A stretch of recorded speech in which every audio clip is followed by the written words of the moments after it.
The moment she stopped apologizing for her size was the moment her whole world tore open. Not slowly, all at once, like a sky splitting in two. And the man who thought he could use her body as a weapon against her had no idea that the most dangerous person in that mall was already watching. This story will remind you that healing does not always look gentle. Subscribe so you never miss a story that changes the way you see love. So fat a girl. Those words did not come out as a whisper, and they did not come out as a joke. They came out of Darren Cortez's mouth the way venom comes out of a snake, like it had been sitting there a long time, waiting.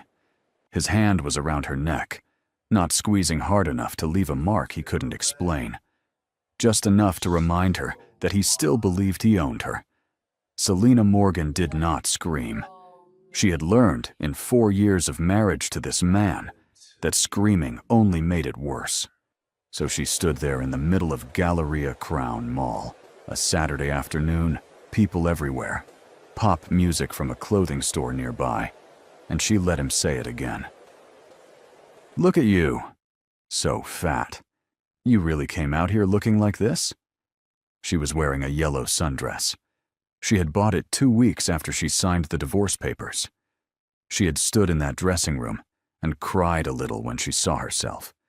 Not because she was ashamed, but because she had forgotten what it felt like to choose something for herself. She was still learning. Darren had spotted her from across the food court. She had been carrying 2 shopping bags and laughing at something her phone showed her, a meme her younger sister had sent. Real laughter, the kind she hadn't done in public in years. He had walked straight toward her like a man on a mission. "You think this is over?" he said, his grip on her neck just barely tightening. "You think you just walk away from me and that's it? You think anyone is going to want—" He stopped. He stopped because someone had taken hold of his wrist, not grabbed it, not yanked it, just held it. With a stillness so complete that Darren's whole body went quiet, the way a room goes quiet before thunder. Darren turned. The man standing there was not tall in the way that makes people notice from across a room. He was tall in the way that makes a room feel smaller. He was Korean, and somewhere in his mid-30s, with a face that looked like it had been built for patience and used for something harder. He wore a plain dark shirt and dark trousers, no flashy watch, no sunglasses, nothing that should have made Darren's mouth go dry. But Darren's mouth went dry. "Let go," the man said. Just those 2 words. His English was perfectly clear. Darren laughed, the nervous kind, the kind that's really a question. "Excuse me? Who are?" The man did not repeat himself. What he did was look at Darren's hand, the one still loosely at Selena's neck, and then look at Darren's face. And something in that look made Darren release her without deciding to. Selena stepped back. She rubbed her neck, not because it hurt, but because the ghost of his touch was still there. The man, she did not know his name yet, looked at her for 1 second. Just one. Like he was checking that she was standing. Then he looked back at Darren. "Your ring," he said. Darren blinked. "No, what? Take it off." Darren actually laughed this time. "Are you serious right now? I bought that ring, it's—" "You are divorced," the man said. It was not a question. Darren's laugh died. "How do you—" "Take it off." There was a pause that stretched like taffy. The food court noise kept going around them. Trays clattering, children running, someone calling an order number. But the 3 of them existed in a different kind of silence. Darren looked at the ring, a thick gold band. He had never taken it off even after the papers were signed. Selena had noticed that. She hadn't said anything about it. She had been afraid of what it meant. "I'm not taking off my—" The man reached out and took it off for him, not violently. That was the strangest part. He simply took Darren's hand, slid the ring off his finger, the way you'd help someone remove something that didn't belong to them, and held it between 2 fingers. Darren looked at his own bare hand, like he didn't recognize it. "Gosh, you will not speak to her again," the man said. "You will not come near her again. You will not."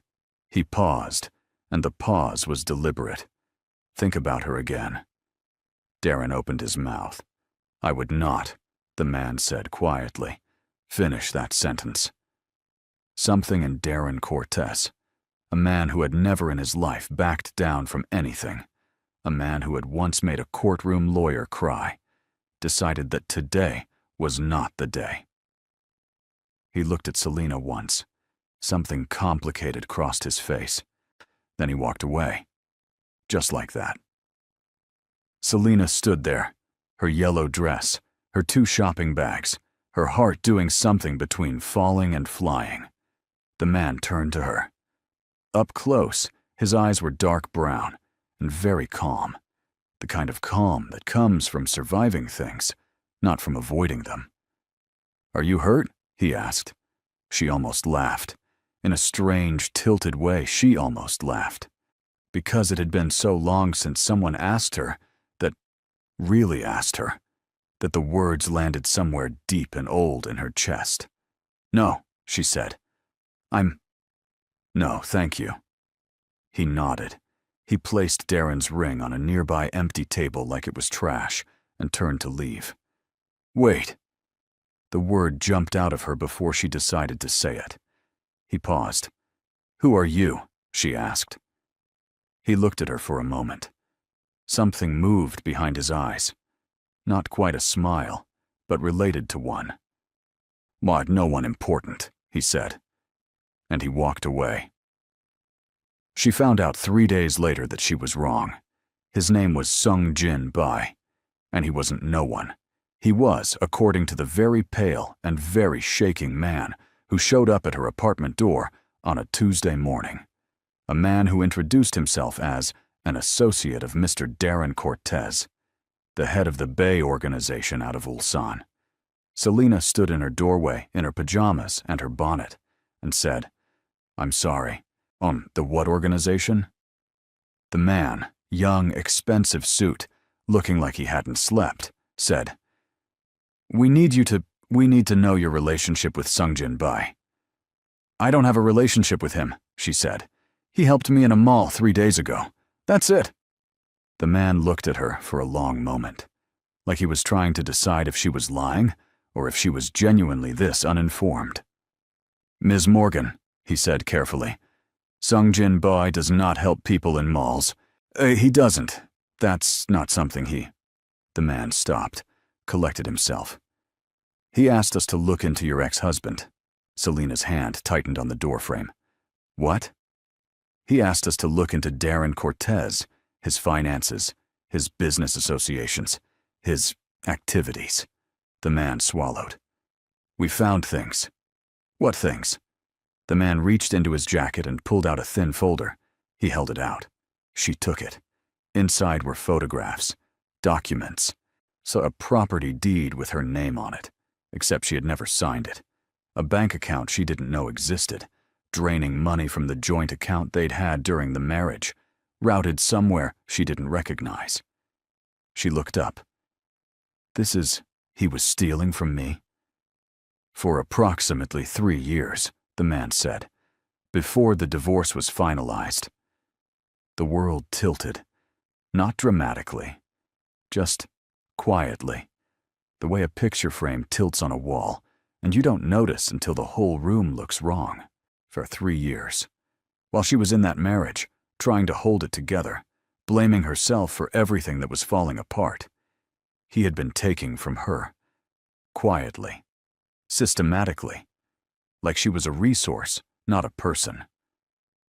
"Why," she said slowly, "is Sung-Jin Bai looking into my ex-husband?" The man in the doorway looked deeply uncomfortable. "That's something you would have to ask him." "Then set up a meeting." The man blinked. "I'm sorry?"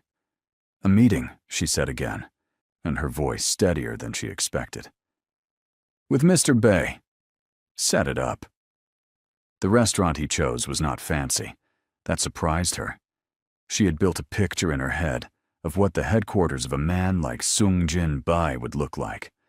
All dark glass and dangerous quiet. Instead, the address he had sent led her to a small Korean restaurant in a strip mall 40 minutes from her apartment. The kind of place with laminated menus and a fish tank by the door. She walked in wearing the same yellow dress. She wasn't sure why. Maybe because it was the dress she'd been wearing when her life changed. Maybe because wearing it again felt like refusing to let that moment belong to Darren. Sung Jin Bai was already there, sitting in a corner booth, looking at his phone with the unhurried focus of a man who had nowhere else to be. He looked up when she came in. He stood, which she didn't expect, and gestured to the seat across from him. "You came," he said. "You helped me," she said. I wanted to understand why. They sat. A woman brought tea without being asked. Sung Jin Bai looked at her with that same measuring calm from the mall. Not cold, not warm. Somewhere between them, like early morning before the day decides what it's going to be. "Your ex-husband," he said, "has business with a man named Kwang Soo." She didn't know that name. "Kwang Soo," he continued, "owes me a significant debt. For 3 years, he has been hiding money, using a series of shell companies. One of those companies," he paused, "used your name." She felt the bottom drop out of her stomach. "My name. Without your knowledge, your ex-husband introduced Kwang Soo to the arrangement. Darren Cortez has been profiting from it for 3 years, she said. "The folder your associate showed me said 3 years. He nodded once. "So," she said, working through it slowly. "When you saw Darren at the mall, I recognized him," Sung Jin said. "I'd been looking for a connection to Kwang Soo for some time. I did not expect to find one in a food court." A pause. "I certainly did not expect to find him with his hand on someone's neck." Something shifted in his expression when he said that. Something brief and controlled, like a flame behind glass. "The ring," she said. "Why the ring specifically?" He looked at his tea. "A man who keeps wearing a ring after a divorce is a man who has not accepted that the marriage is over. That is a man who will keep showing up. Keep reminding." He looked up. "I have seen what that kind of man does." The way he said it, quiet and certain, and carrying something unspoken, made her not ask the follow-up question she had ready. Instead, she said, "What do you want from me?" "Nothing. Mr. Bai." "Sung Jin," he said, "and I mean it. I want nothing from you. The documents in that folder belong to you. The property deed can be contested. I have already had my legal team review it. You have a strong case." She stared at him. "Why are you doing this?"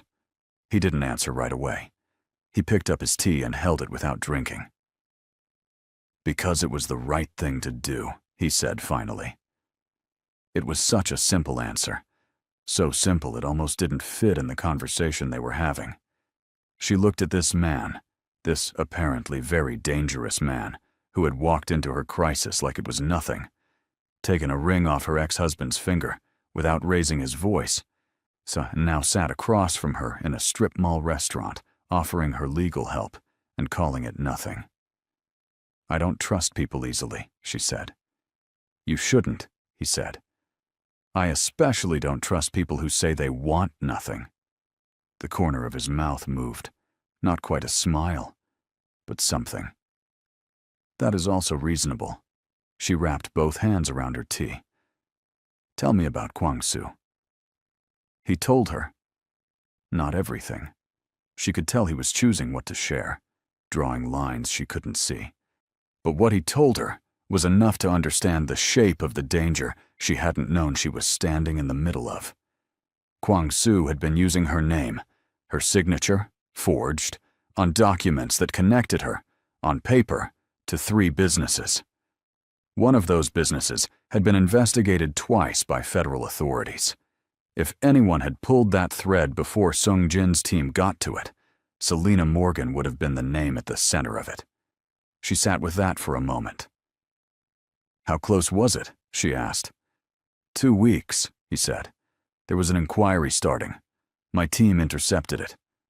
"Intercepted it how?" He looked at her steadily. "You don't want the details." "I do, actually." "No," he said, gently but final. "You want to know if you're safe. The answer is yes. The inquiry has been redirected. Your name has been removed from every document. It will look, to anyone who checks, like you were never involved." She should have felt relieved. She did feel relieved. But underneath it was something else. A slow, climbing anger at the fact that this had been happening to her without her knowing. That while she was rebuilding her life, fighting to trust herself again, learning to wear yellow dresses and laugh at memes, someone had been using her name to do things that could have destroyed everything. "I want to meet Kwang Soo," she said. Sung Jin set down his tea. "No. He used my name. I know. He and Darren together. I know." His voice was still calm, but there was something underneath it now, something careful. "And it will be handled. But you meeting Kwang Soo, that is not something I will arrange." "Why not?" "Because he is not someone you meet," he said. "He is someone you avoid." The way he said it, not dramatic, not trying to frighten her, just stating a fact the way you'd state the weather, made her believe him completely. "Okay," she said, "but I want to know when it's handled." He considered her for a moment. "I can do that." She nodded. She picked up her bag. "Ms. Morgan," he said. She paused. "The yellow dress," he said. "It suits you." She didn't know what to do with that. So she just said, "Thank you," and left. She sat in her car for 4 minutes before she started the engine. You have been reading a story that is only just beginning to turn. Subscribe, because the next part will change everything you think you know about these two. Her sister Natty called that night. Natty was 3 years younger, infinitely louder, and currently living in another state for her graduate program. She had been the first person Selena called after the divorce. She had driven 14 hours to help her pack. "So let me get this straight," Natty said over the phone. "You ran into Darren at the mall. He grabbed your neck. And then a random Korean mafia man appeared, took his ring off his finger, and now is trying to help you with your legal case." "That's accurate, yes." Silence. "Selena." "I know." "Selena." "I know, Natty. You don't know, because if you knew, you'd be more excited." Girl, this is the most interesting thing that has happened to either of us in years, and you're describing it like you're reading a grocery list." "I don't want to make it into something it isn't," Selena said. "He has reasons for helping me. Business reasons. I'm connected to someone he's after." "Yeah, okay, sure," Natty said, in the voice of someone who did not believe that for 1 second. "He also complimented your dress. He said it suited me. That is a compliment, Selena. That is a man noticing you and choosing to say something kind." A pause. When did Darren last do that? Selena couldn't remember. She lay on her bed, looking at the ceiling, and couldn't remember a single time in 4 years that Darren had told her she looked nice without following it immediately with a but. "I don't know him," she said quietly. "You will," Natty said. "Something tells me you will." Sung Jin's world was not built for gentleness. He had understood that from a young age. Growing up in Ulsan, watching his father run the Bai organization the way a surgeon runs an operating room. Precise, some bloodless on the surface, brutal in the details. He had inherited it at 26 when his father had a stroke that left him unable to speak. He had run it for 9 years since then. He was good at it. He was not always proud of it. He thought about that sometimes, in the early mornings before his team arrived, sitting in the small office above the restaurant that his team didn't know he thought of as a refuge. He kept it plain on purpose. No art on the walls. One chair. A desk. On a window that looked out at a parking lot. He thought about Selena Morgan more than he expected to. Not in the way his associates would have teased him for. He was careful about that distinction. Careful about keeping his thoughts where they belonged. But she had a quality he rarely encountered. She had been frightened, and she had not run. Most people, when they realize they are connected, even accidentally, to a man like Sung Jin Bai, they disappear. They take the help, and they don't ask questions, and they do not call his office and request meetings. She had requested a meeting. She had sat across from him and said, "I want to know when it's handled with the matter-of-fact steadiness of someone used to handling things herself." He found that interesting. He was still thinking about it 5 days later, when his assistant, Mina, walked in and set a folder on his desk. "Kwang-soo is moving," Mina said. Sung Jin looked up. Moving where?" "He's trying to leave the country. He's booked 3 different flights under 3 different names. He's also," she hesitated, "been in contact with Darren Cortez." Sung Jin went still. "What kind of contact?" "We're not sure yet. But Darren Cortez withdrew a significant amount of cash from an account yesterday. Not his main account. An account we hadn't flagged." Sung Jin leaned back in his chair. In his experience, when a frightened man like Kwang-soo started moving fast and started making calls, it meant one of 2 things. He was running, or he was trying to fix the problem himself. Fixing it himself meant making whoever stood between him and safety disappear. Sung Jin picked up his phone. He called Selena. She picked up on the 2nd ring. It was a Sunday morning, and she was, based on the sound in the background, watching something loud. "Mr. Bae." "Sung Jin," he corrected for the 2nd time. "Right. Sung Jin, is something wrong?" "I need you to not be home for the next few days," he said. A pause. The background noise stopped. She had turned it off. Why? Her voice was different now. Alert. "Kwang-soo is moving. He and Darren Cortez have made contact. I don't know yet what they're planning, but..." "You think they're planning something that involves me?" "I think it's possible." Another pause. He expected fear. He expected panic. And he had told people they were in danger before and knew the range of reactions. Tears. Yelling. Silence that fell apart into questions. Instead, she said, "Can I come to you?" He blinked.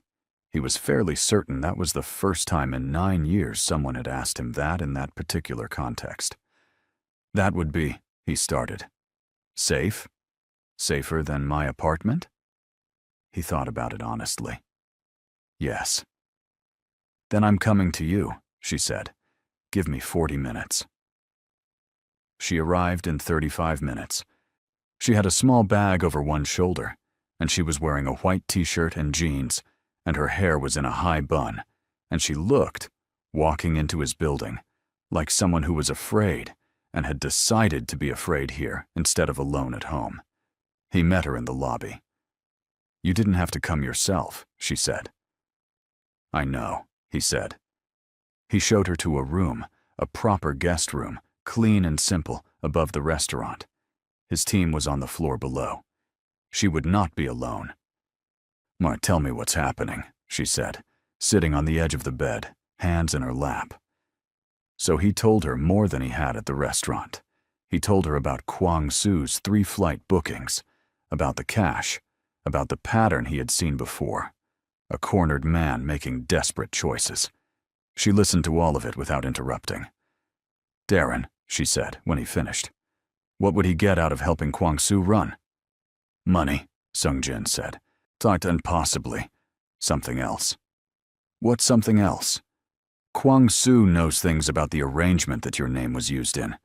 If he disappears before it's fully resolved, those documents could resurface. In that scenario, your name is still attached to them." He paused. "Darren Cortez benefits if you remain legally vulnerable." She looked at the floor. Something was working behind her eyes. Not distress, exactly. Something harder than distress. He wants to keep having power over me, she said quietly. Not to Sung Jin, to herself. Yes, she looked up. Then we stop him. Sung Jin looked at her for a moment. We? I'm not, she said clearly. Going to sit in a room and wait for someone else to fight my battle. I spent 4 years doing that. Tell me what I can do. He considered her for a long moment. Here is what he thought. In that moment, he had worked with difficult people his entire adult life. Calculated people, ruthless people, on people who wore their courage like a costume. This was different. This was someone who had been made small for a long time and was choosing, in real time, to be large. There is one thing, he said slowly. Tell me. The one thing was this. Kwang-soo's escape plan depended on a document, a signed release that cleared his financial obligations and, more importantly, cleared the shell companies that bore Selena's name. If that document was signed, it would activate a chain of transfers that would move Kwang-soo's money and allow him to leave clean. The document was being prepared by a lawyer named Gerald Finch, who had an office, who had, as of 2 days ago, received a phone call from Selena Morgan's ex-husband. Darren introduced Kwang-soo to Gerald Finch, Selena said slowly. Yes, who is also the lawyer who handled our divorce. Sung Jin paused. Yes. She closed her eyes for exactly 3 seconds, then opened them. Gerald Finch had access to everything during the divorce. My accounts, my signature, my... She stopped. He's the one who forged my signature, isn't he? It was not a question. We believe so, Sung Jin said carefully. She sat with that. Her divorce lawyer. The man she had trusted to protect her through the hardest thing she'd ever been through had been the whole time working against her. With Darren.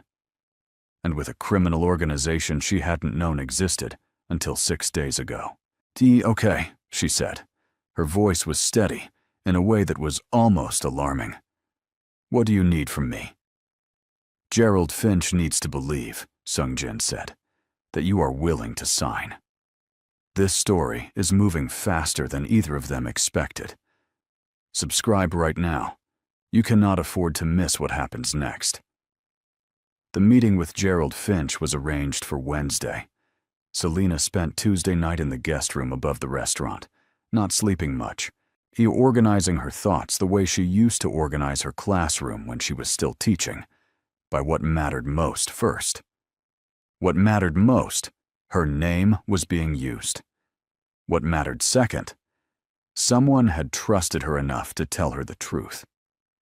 What mattered third, she was not the same woman who had stood in a food court and not screamed. She was someone else now. Or maybe she was finally herself. Around midnight, there was a soft knock on the door. She opened it. Sung Jin was standing there with 2 cups of something warm. He held one out. Barley tea, he said. You weren't sleeping. How did you know?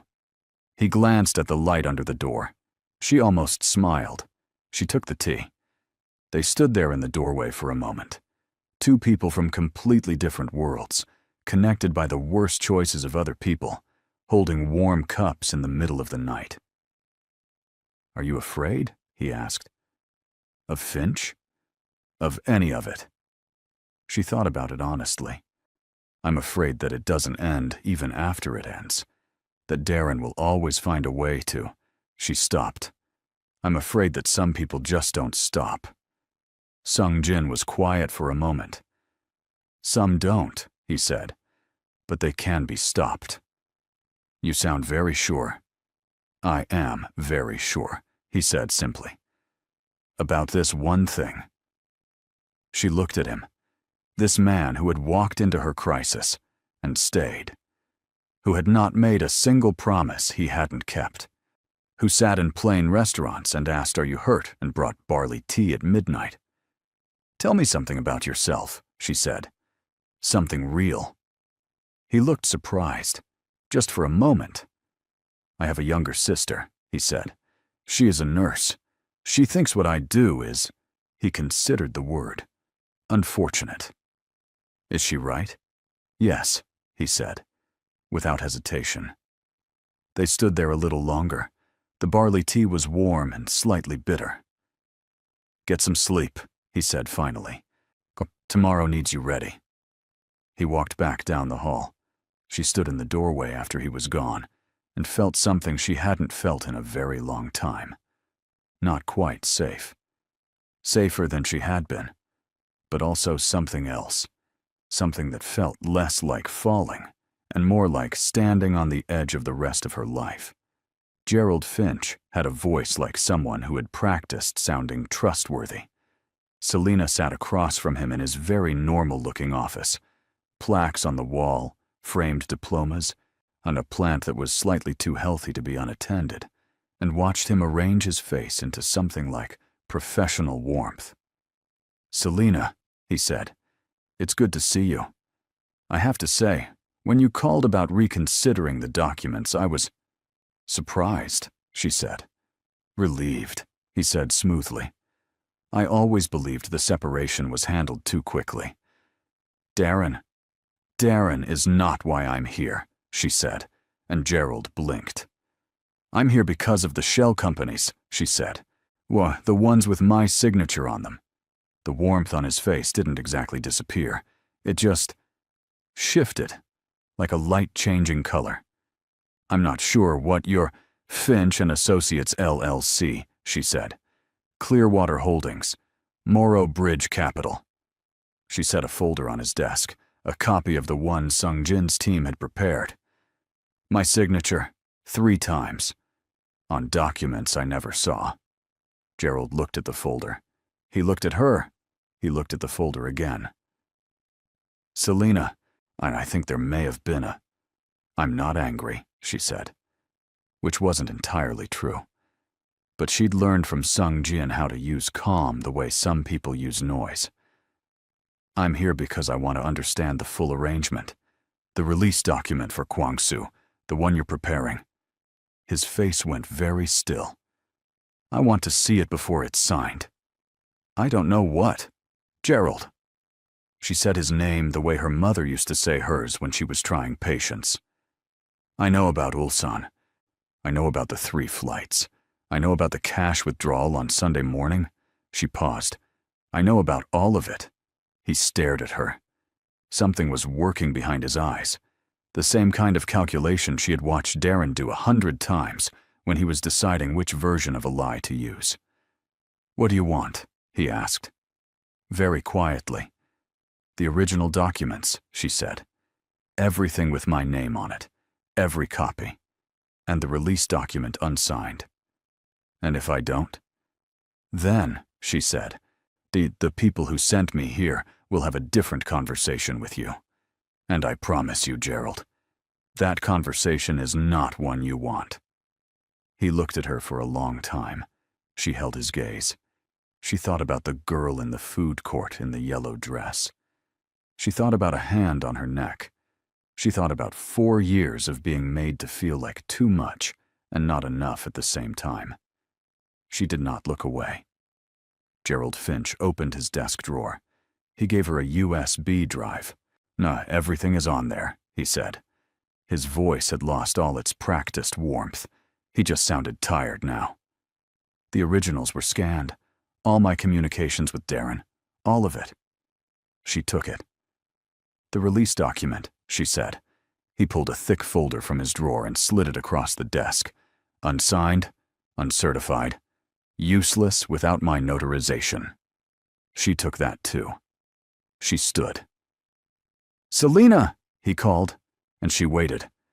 I want you to know that I didn't." He stopped. Started again. "When Darren first asked me to, I told myself it wouldn't affect you. You thought I wouldn't notice," she said. "Or that it didn't matter, because I'd never find out." He didn't answer. "I noticed," she said. "It mattered. And I found out." She picked up her bag. "Goodbye, Gerald." She walked out of his office, down the stairs, and through the glass doors of the building. Sung-jin's car was parked across the street. She could see him through the windshield, watching. She held up the folder. He got out of the car. They sat in the car in the parking lot, and she handed him the folder and the USB and told him everything Finch had said. He listened to all of it without moving, the way he always listened, with complete attention, like whatever she was saying was the only thing happening in the world. When she finished, he said, "You were remarkable." She looked at him. "In there," he clarified. "I was watching through the window before you went in. But you were," he seemed to be looking for the right word, "certain." "I was terrified," she said honestly. "Yes," he said, "and you were certain anyway. Those two things can exist at the same time." She looked at her hands. She was surprised to find they weren't shaking. "What happens now?" she asked. "Now," he said, "Kwang-soo has nothing. Without that document, he cannot move his money. Without his money, he cannot run. And without running, he is exposed," she said. "Yes." She nodded slowly. "Ma and Darren?" A pause. "That is a different matter." "What kind of different matter?" He turned to look at her.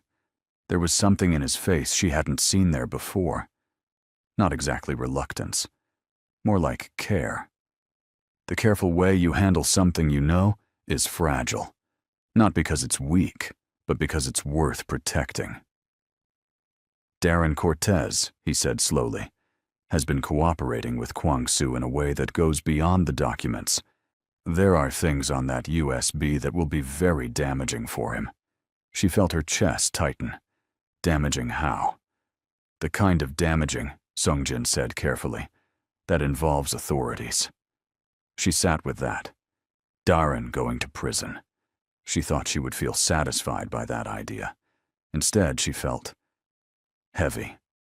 Not sad for him. Not even close to sad for him. Just heavy with the knowledge of how long she had carried something this enormous without knowing it. He was never just controlling, she said quietly. He was never just cruel. He was doing this the whole time. Yes. While I was blaming myself for the marriage falling apart. Her voice was steady, but something underneath it was cracking in a controlled way, like ice that knows where the edge is. "I thought I was the problem." "You were not the problem," Sung-jin said. "I know that," she said. "I know that now. But I didn't then.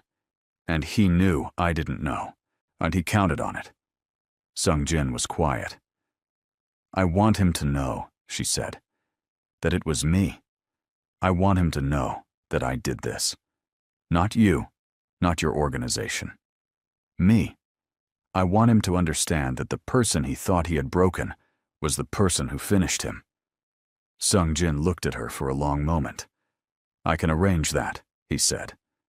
But that night, something happened that neither of them planned for. Selena's phone rang at 11:47 p.m., a number she didn't recognize. Not Sung-jin, not Nady, saw not anyone in her contacts. She answered. "Hello, Selena." Her blood went cold. It wasn't Darren.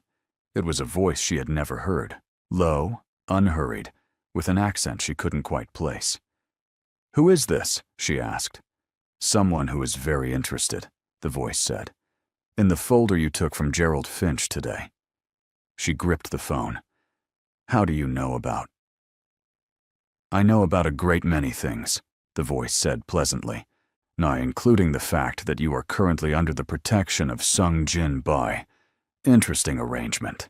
A pause. "Tell Mr. Bei that Kwang-soo sends his regards, and tell him," another pause, longer, "that the game is not over." The call ended. She sat in the dark with the phone in her hand, and her heart doing something that was not quite panic, but was very close to it. She dialed Sung-jin. He picked up on the first ring. "Kwang-soo just called me," she said. Silence. And then, "Where are you?" "In the guest room. Don't leave it." His voice was different now. still calm, but the calm had an edge to it. "I'm coming." He was at her door in 4 minutes. She opened it and he stepped inside, and for the first time since she'd known him, the careful distance he always kept was gone. He was standing close, looking at her face, checking, not for injury, but for something else, for the state of her. "What exactly did he say?" Sung-jin asked. She told him. What, word for word? She had a good memory. It was something she'd learned to develop in the marriage, because Darren always denied saying things, and she had learned to hold conversations in her mind like recordings. Sung-jin listened. His face stayed controlled, but there was something moving in his jaw. Tension, measured and contained. "He's still in the country," Sung-jin said. "How do you know?" If he had left, he wouldn't be making calls. He'd want silence. He looked at her. "So he's trying to frighten you into returning the folder." "It worked a little," she admitted. "That is understandable," he said. "But I'm not giving it back." "No," he said. "You're not." He sat in the chair by the window. She sat on the edge of the bed. And they stayed like that, the window dark behind him, the city quiet outside. And she thought, "This is the strangest thing I have ever been part of, and somehow it feels more real than anything in the last 4 years." "Tell me about your sister," she said. He looked up. "Why?" "Because I need to think about something other than Kwang-soo for 5 minutes, and you mentioned her once." She paused. "What's her name?" Something shifted in his face, softened almost. "Yeonju," he said. "She's a pediatric nurse. She thinks I take too many risks." "Does she know what you do?" "She knows enough," he said. "She does not ask for more than that. She sends me food. I insists I eat enough." A pause that had something fond in it. "She says I look like someone who forgets meals exist." Selena almost smiled. "She sounds smart." "She is the smartest person I know," he said simply. "Do you talk to her often?" "Every Sunday," he said, "without fail." She thought about Nady, the 14-hour drive, the boxes packed in the rain. "I have a sister like that, Nady. She is very loud about the way she loves you, but she shows up. Every time." "You told her about me," he said. It wasn't exactly a question. "I told her some things." "What did she say?" Selena looked at her hands. "She said she had a feeling I would know you better." The room was quiet. Sung-jin looked at her, really looked at her, the way he sometimes did when he thought she wasn't paying attention. And she was paying attention, and she let him look, and something passed between them that neither of them had names for yet. Get some sleep," he said finally. "I have people watching the building. You are safe." "I know," she said. He stood to leave. "Sung-jin." He paused at the door. "Thank you," she said. "Not for the legal stuff, not for the protection, just for treating me like I was worth protecting from the beginning, before you had any reason to." He stood there for a moment. Something moved across his face, complicated and brief, like weather. "You are very easy to want to protect," he said quietly. "That is not a compliment to your weakness. It is a statement about your worth." He closed the door softly behind him. She sat in the dark for a long time. At 3 a.m., Mina knocked on Sung-jin's office door. "We found him," she said. Kwang-soo had been traced to a hotel 18 miles from the city. He had checked in under a third name they hadn't flagged, a name that appeared on a forged identity document they'd had no record of until Finch's USB produced it 20 minutes ago. "He's in room 412, Mina said. "He's not alone. He has 2 men with him." Sung-jin looked at the photo on Mina's tablet. Kwang-soo was a small man, with a neat haircut and very tired eyes, which surprised Selena when Sung-jin showed her, because she had built the voice on the phone into something more frightening than tired eyes. "What's the plan?" she asked. She had come into the office when the knock happened. Old habit, always wanting to know. "We don't confront him directly," Sung-jin said. "The USB gives us everything we need to deliver to the relevant authorities. We let the system that almost used my name to put me in federal trouble," she said. A pause. "I want to be there," she said. "When the authorities are called. I want to give the statement myself. I want my voice on record." Sung-jin looked at her. "This ends with me in it," she said. "Not behind it. Not protected behind you. In it. Do you understand?" He was quiet for a long moment. "Yes," he said. I understand." The morning came gray and fast. At 7:04 a.m., 2 federal agents arrived at room 412 of the hotel. The call had come from the law offices of a Ms. Selena Morgan, represented by a legal team that had, overnight, assembled a case document running 247 pages, including forged signature evidence, financial records, and a full accounting of the shell company arrangement. Kwang-soo opened his hotel room door in a bathrobe and found 2 agents, a case document, one standing slightly to the side, watching, a woman in a yellow dress. He recognized her from the documents. He had only ever known her as a name on paper. She looked at him the way someone looks at something they are done being afraid of. "My name is Selena Morgan," she said. "You used it without my permission. I want you to know who it belongs to." Kwang-soo looked at her, at the agents, at the document. He sat down on the hotel bed and put his head in his hands. Darren Cortez was arrested at 9:15 a.m. at his apartment. He came to the door in a suit, which Selena thought was strange, until she realized he had probably been awake all night waiting. For something, he just hadn't known what. When he saw the agents, he looked past them, all the way to the car parked at the curb, where Selena sat in the passenger seat watching. Their eyes met. She didn't wave. She didn't smile.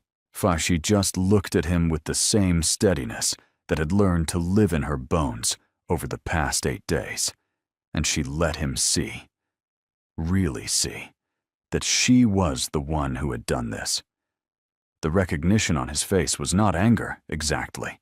It was something older and uglier than anger.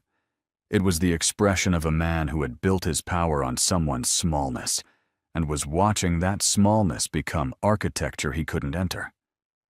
The agents moved between them, and Selena looked away first, but not because she had to, because she was done, because she had nothing left to prove to that face, and the car smelled like Sung-jin's barley tea from that morning, and the sun was coming through the window, warm and ordinary, and she was remarkably okay.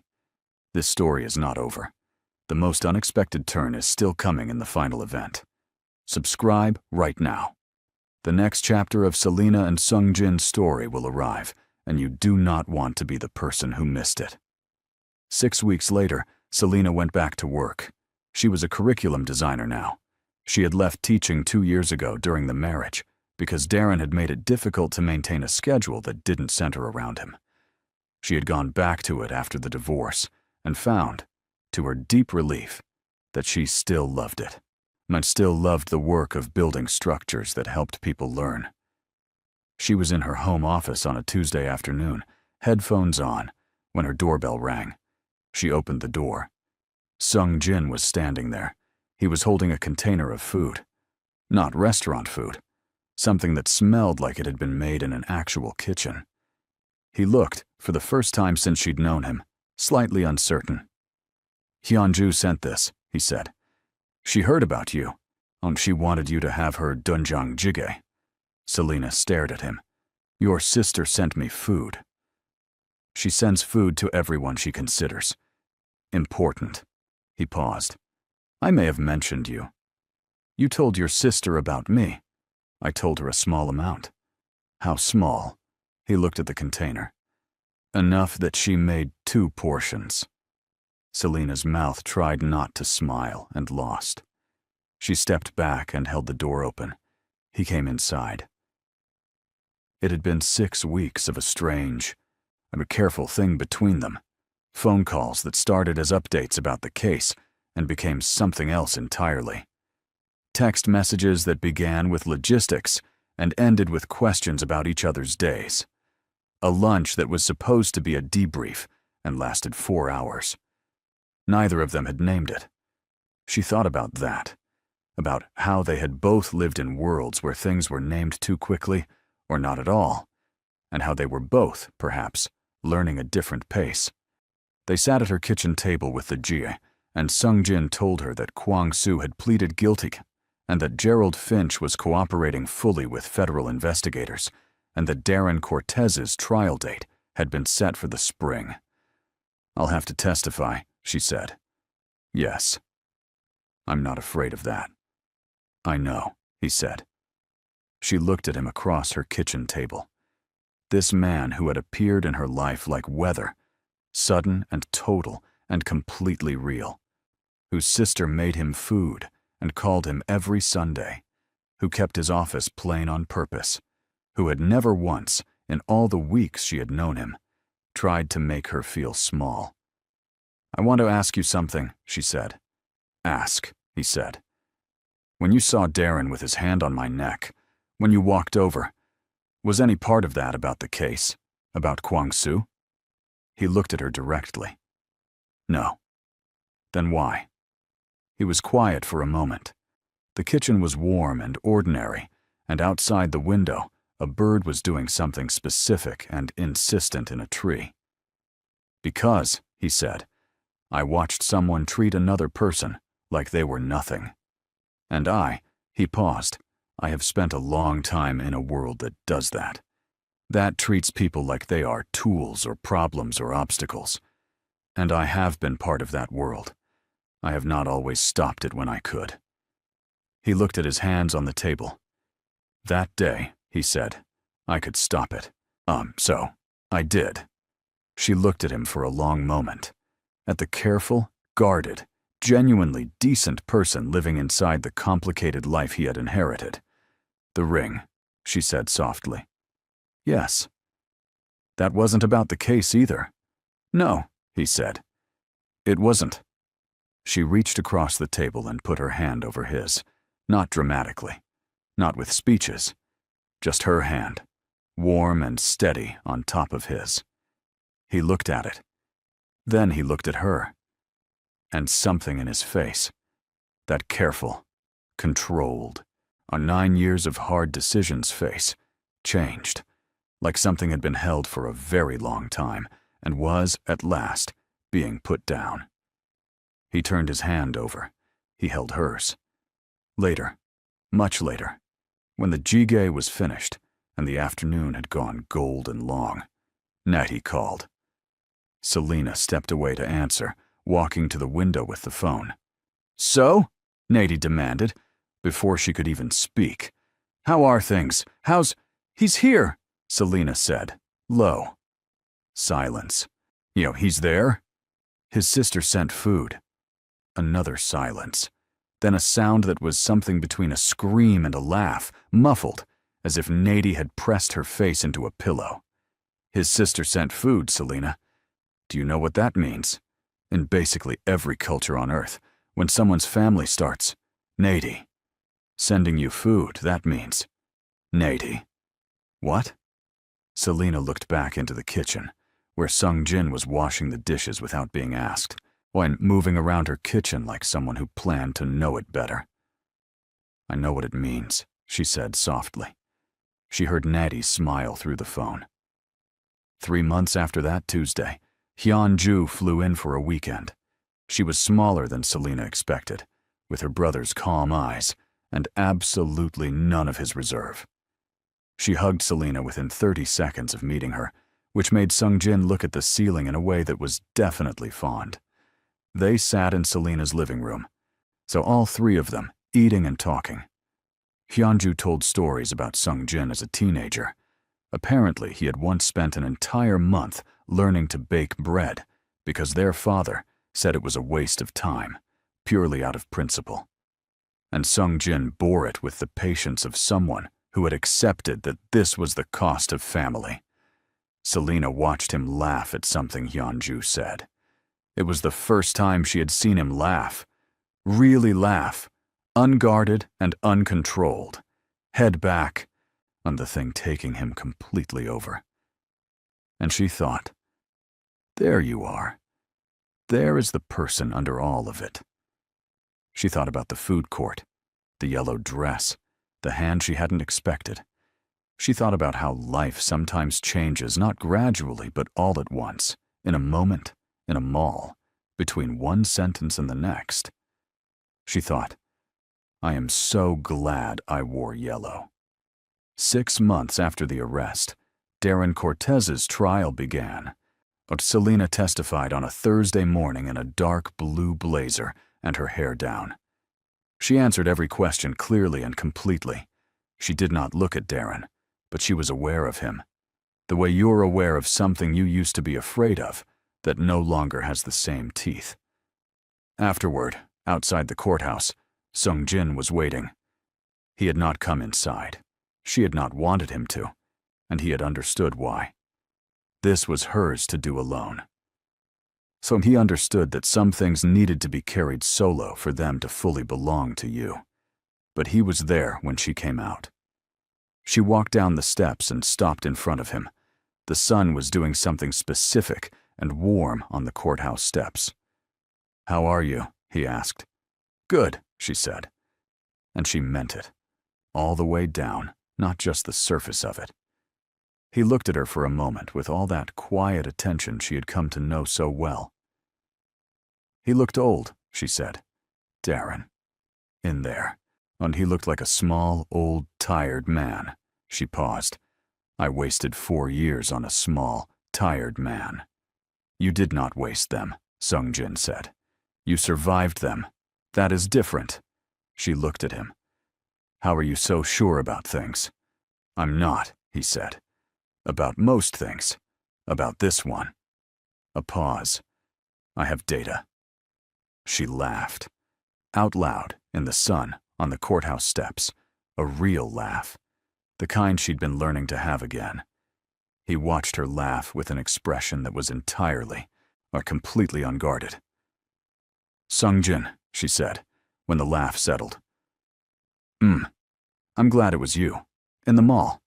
I'm glad it was specifically you. He was quiet for a moment. So am I, he said. Very simply. The way he said the truest things. She took his hand. In public. On the steps. In the sun. And he held it. And they walked toward the car. And the city went on around them doing what cities do. Indifferent and loud and beautiful. And somewhere across town, in a kitchen, she had made her own.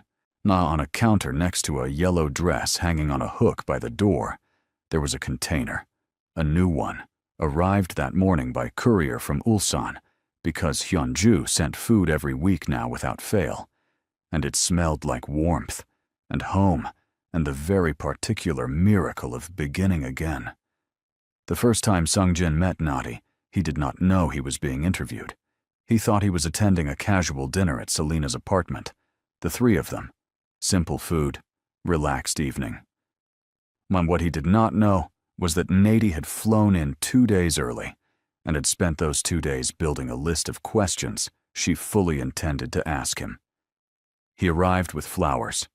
Not a large bouquet, nothing theatrical.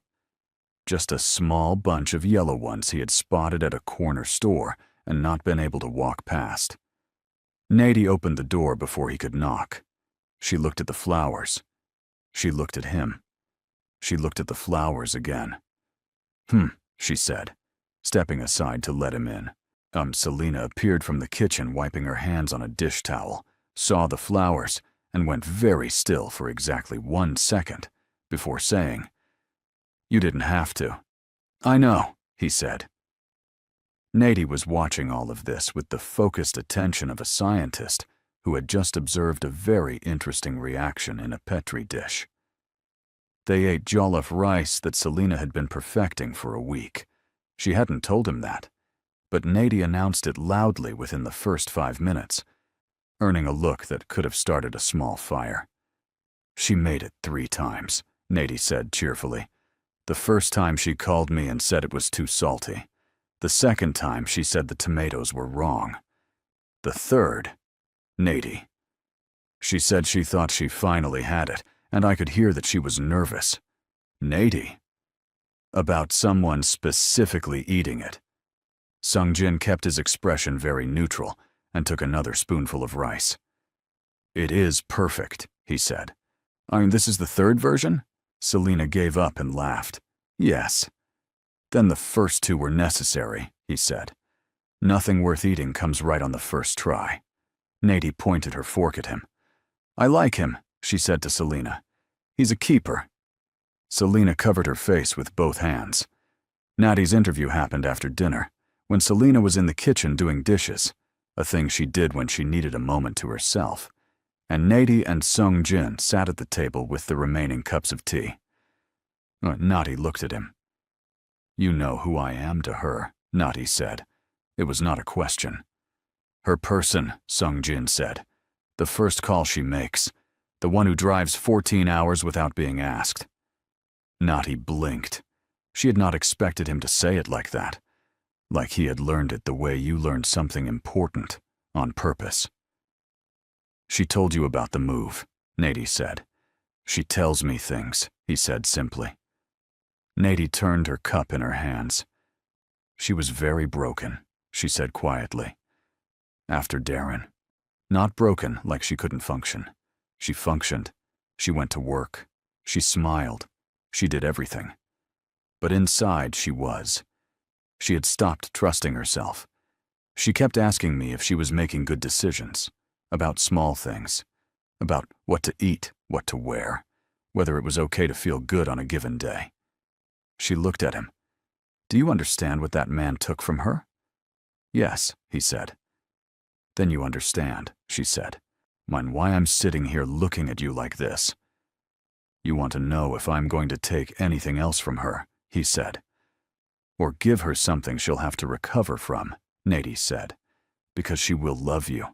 She probably already does, knowing her, and she will do it completely. And if you, I know, he said. He said it quietly and with such total weight that Nady stopped.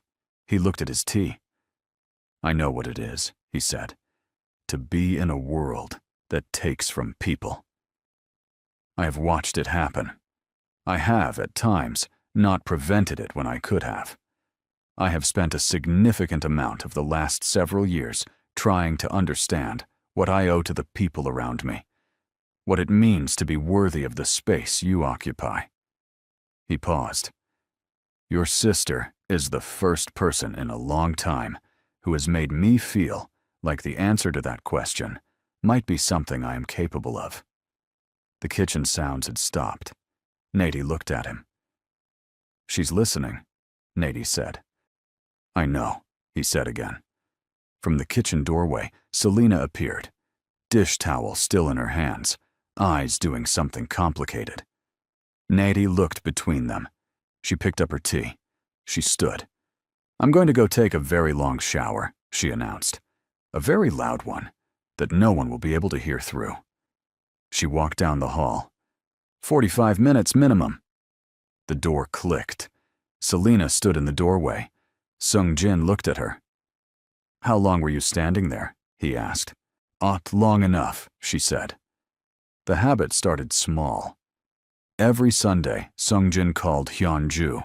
He had done this for years, but somewhere around the 3rd month, Selena started appearing in those calls, first in the background, answering a question Hyunju asked through the speaker, then sitting next to him, then eventually holding the phone herself while Sungjin went to make tea, and the 2 women talked entirely without him for 20 minutes.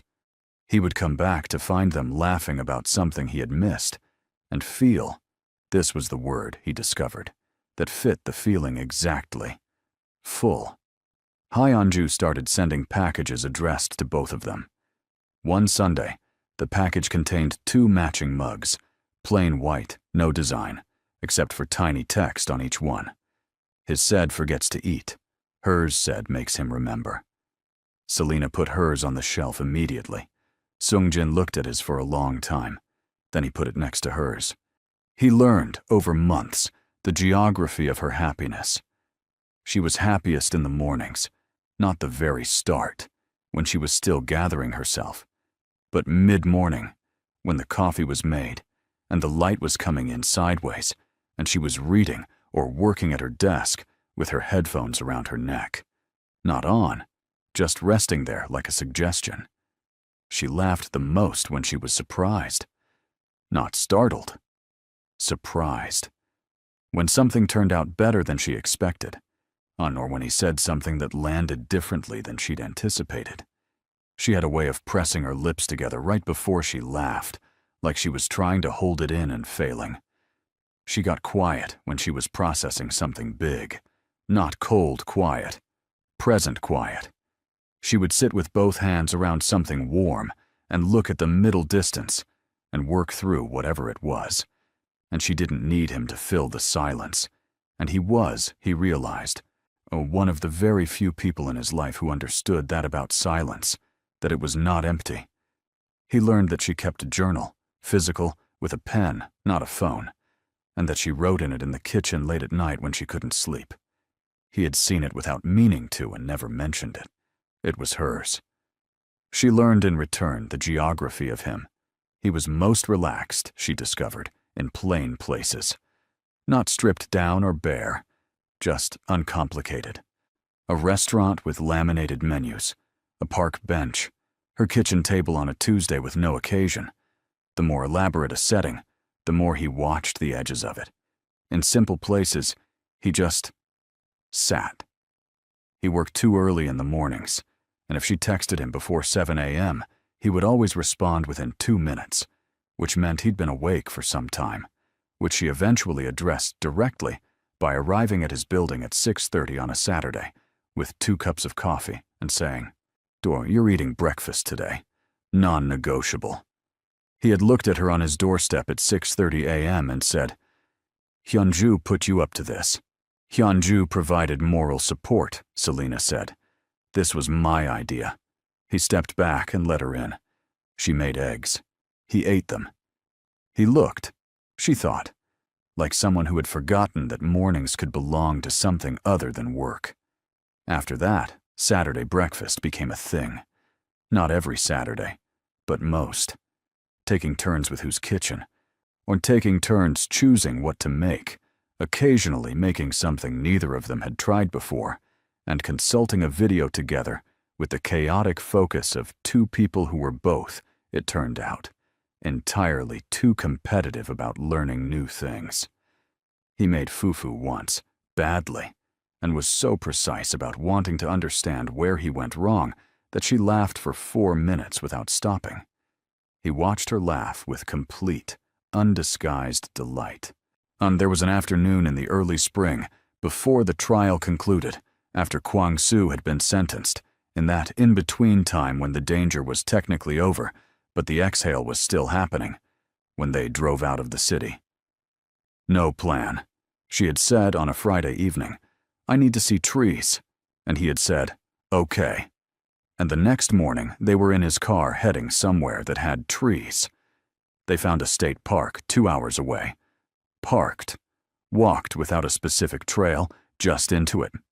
The soft, late March light coming through the branches in pieces.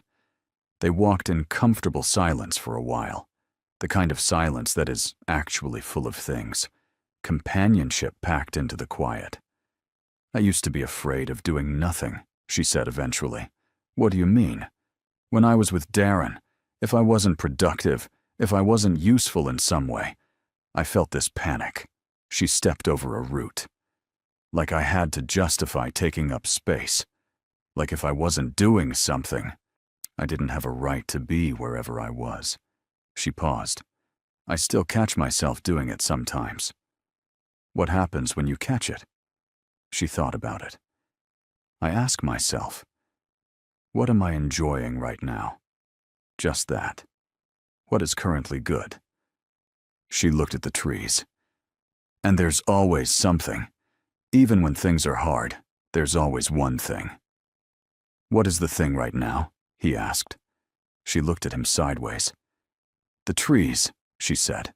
And the company." He looked straight ahead, but something at the corner of his mouth moved. "You?" she asked. "The same," he said. They walked until the light started to angle lower and gold, and they were both a little tired and entirely at peace. And on the way back to the car, she was a few steps ahead of him on the path, and she turned around to say something. She couldn't even remember later what it was. And he was looking at her with an expression so open and so entirely his that whatever she had been about to say disappeared completely. "What?" she said. "Nothing," he said. "Keep going."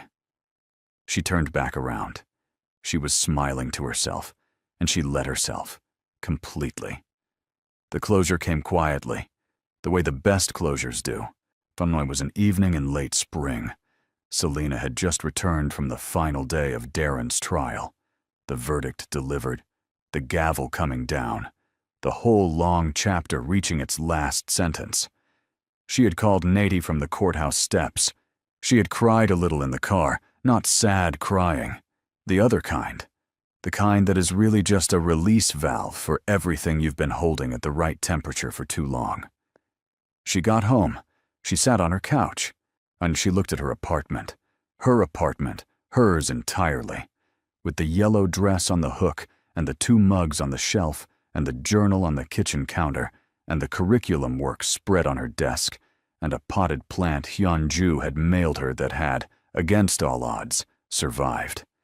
And she felt the specific, quiet, enormous thing that is a life that belongs to you. Sungjin arrived an hour later. He had let himself in. She had given him a key 3 weeks ago. I placed it in his hand on a Sunday without ceremony, and he had looked at it, and then at her, and said thank you, like it was the most significant word he owned. He sat next to her on the couch. He didn't ask how she was right away. He just arrived, the way he did. After a while, she said, "It's done."